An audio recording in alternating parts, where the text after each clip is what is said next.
9 jours, et oui seulement 9 petits jours nous séparent de la sortie des 2 jeux les plus attendus par les Pokéfans du monde entier. Aujourd'hui encore, Pokémon X et Y se sont un peu plus dévoilés avec de nouveaux Pokémon. Commençons juste ce flash info en revenant sur l'évolution de Monorpal. Nous avons il y a quelques jours appris le nom de celle-ci, Dimoclès. Bien que ce Pokémon fasse débat, rappelons qu'à l'instar de Magnéti ou de Topiqueur, les Pokémon dont le corps se multiplie en évoluant existent depuis l'aube de la saga Pokémon. Mais parlons maintenant du téléfilm Pokémon Les Origines. Celui-ci a été diffusé au Japon aujourd'hui même et a dévoilé la méga évolution de Dracofeu. Mais Auntie, on la connaissait déjà. Eh bien non, car comme pour Mewtwo, Dracofeu possédera une méga évolution différente selon la version. Ainsi, le méga Dracofeu que nous connaissons correspond à celui de la version Y, alors que le nouveau, au design noir et bleu, sera présent dans la version X. On peut ainsi penser que chaque Pokémon pouvant méga évoluer possédera une forme X et une forme Y. Mais revenons sur les caractéristiques de cette nouvelle méga évolution. C'est avec joie que Méga Dracofeu X hérite enfin du type dragon couplé au type feu. Cependant, celui-ci ne possédant pas le talent lévitation, il sera vulnérable aux attaques de type sol. Dracofeu héritera de cette nouvelle forme par l'utilisation de la méga gemme nommée Dracofite X. Son talent, Griffe Dure, rend toutes les attaques directes plus puissantes. Mais aujourd'hui c'était également l'occasion de découvrir les possibles évolutions de Sucroquin, le Pokémon Barbapapa, et de Fluvetin. En effet, sur un flyer distribué au Japon, on apprend que le premier pourrait évoluer en un Pokémon en forme de petit gâteau surplombé par une sorte de cerise.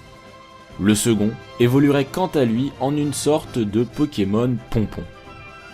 Outre ces informations officielles pour la plupart, vous avez sûrement entendu parler ou vu que des gens possédaient déjà le jeu. Oui, je vous assure, ça fait rager, c'est déprimant, mais c'est ainsi.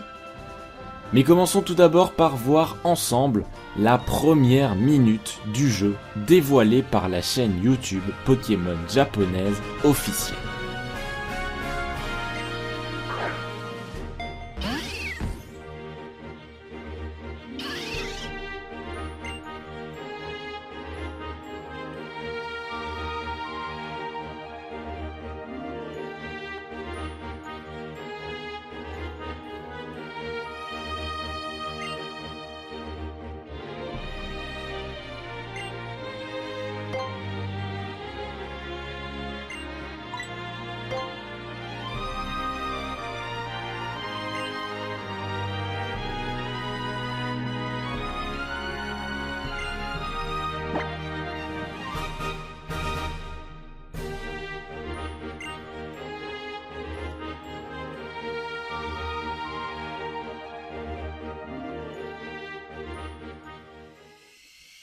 Ah, ça fait envie. Mais sachez qu'à partir de maintenant, tout ce qui va suivre vient de leaks diffusés sur internet.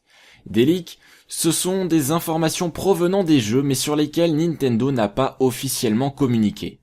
Ainsi, je reste persuadé que si Nintendo n'a pas communiqué sur ceci, c'est pour vous laisser un plaisir de jeu maximum. En d'autres termes, si vous voulez garder un peu de suspense, arrêtez-vous ici car 3 Pokémon vont être révélés, dont l'évolution finale de Fennec.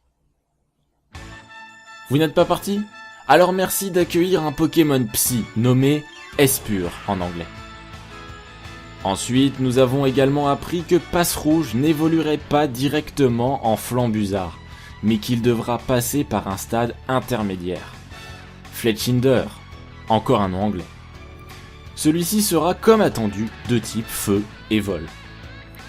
Enfin, l'information qui va suivre reste à confirmer, mais la possible évolution de Roussil, lui-même évolution de Fennec, ressemblerait à ceci, et se nommerait Delphox, encore une fois, en anglais. Il hériterait comme suggéré par la plupart des fans du type Psy. Et pour refermer ce Pokémag, je tiens à préciser que la semaine à venir risque de révéler la quasi-intégralité des Pokémon de la 6ème génération. Ainsi, les possibles futurs Flash Info ne porteront que sur les annonces officielles de Nintendo. Cependant, dès que possible, j'essaierai de vous concocter une vidéo à part présentant les nouveaux Pokémon leakés. Allez, plus que 9 jours. Si vous aussi vous êtes totalement impatient, n'hésitez pas à lâcher un pouce vert ou à vous abonner. Je vous ferai un let's play sur Pokémon Y dès que possible. Allez, bye tout le monde.